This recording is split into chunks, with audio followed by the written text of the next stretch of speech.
Hello बच्चों, आज JEE main 2025 से एक सवाल है मोशन इन अ प्लेन का प्रोजेक्टाइल से। सवाल क्या है कि एक बॉल है जिसका मास 100 ग्राम है, प्रोजेक्ट किया है with velocity 20 metre per second at 60 degree with horizontal.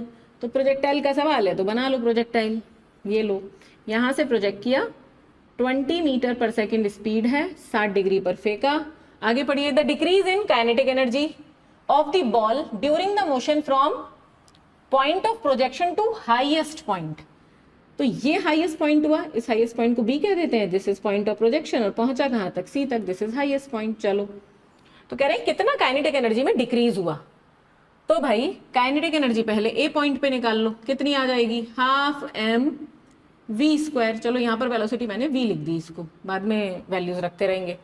अच्छा देखो, अगर कोई एयर फ्रिक्शन नहीं होता, ध्यान देना इस बात पे, अगर कोई एयर फ्रिक्शन नहीं होगा तो जो एक्स डायरेक्शन में वेलोसिटी है, जैसे मैं यहाँ कहूँ एक्स डायरेक्शन की वेलोसिटी हो जाएगी v cos थीटा, तो यहाँ पर भी एक्स डायरेक्शन में वेलोसिटी v cos थीटा रहेगी, यहाँ पर भी v cos थीटा रहेगी। शर्त है भाई, इसमें शर्त है, एक बार एडवांस में सवाल आया था जिसमें एयर फ्रिक्शन गिवन था, तो एक्स डायरेक्शन की भी वेलोसिटी जो है चेंज हो रही थी। ठीक, तो अगर कोई एयर फ्रिक्शन नहीं है तो एक्स डायरेक्शन की वेलोसिटी प्रोजेक्टाइल में कांस्टेंट रहती है, पॉइंट दिमाग में रखना।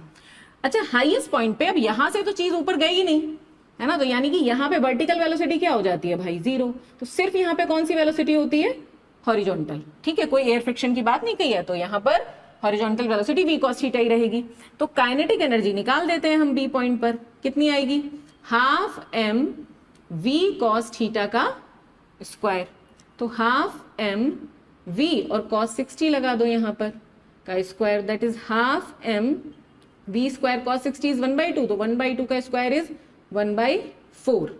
ठीक, इसको माइनस कर लेते हैं, डिक्रीज पूछा है ना, डिक्रीमेंट, तो decrement in kinetic energy is equal to, यहाँ करते हैं, इज इक्वल टू डिक्रीमेंट, कितना डिक्रीज हुआ, डिक्रीज हुई, तो काइनेटिक एनर्जी ए पर कितनी थी, काइनेटिक एनर्जी ए पर माइनस काइनेटिक एनर्जी बी पर। समझ आ रही बात।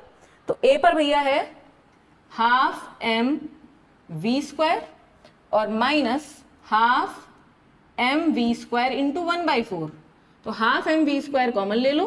देखो वैल्यूज यहाँ पे डाल के कैलकुलेट करने का मतलब नहीं होता है, तो चीजें सीखते जाओ कि क्या सीख रहे हो, सीख ये रहे हो कि अगर कुछ ऐसी चीज दिख रही है देन बाद में एक बार में ही सॉल्व करो, शुरू में वैल्यूज नहीं डालना है। ठीक, अगर हमें कुछ कॉमन दिख रहा है तो दैट इज 1 माइनस 1/4, तो हो जाएगा हाफ एम वी स्क्वायर और इंटू 3/4। बस, अब मास आपको दिया है 100 ग्राम, तो आप लगा लेना, ये मास 100 ग्राम मतलब 0.1 kg, और वी दी हुई है बेटा हमें 20 मीटर पर सेकेंड। वैल्यूज लगाना, आंसर निकालना और कमेंट करके बताओ कि आंसर कितना आया। ठीक है, ऐसे ही प्रैक्टिस करते रहो। All the very best.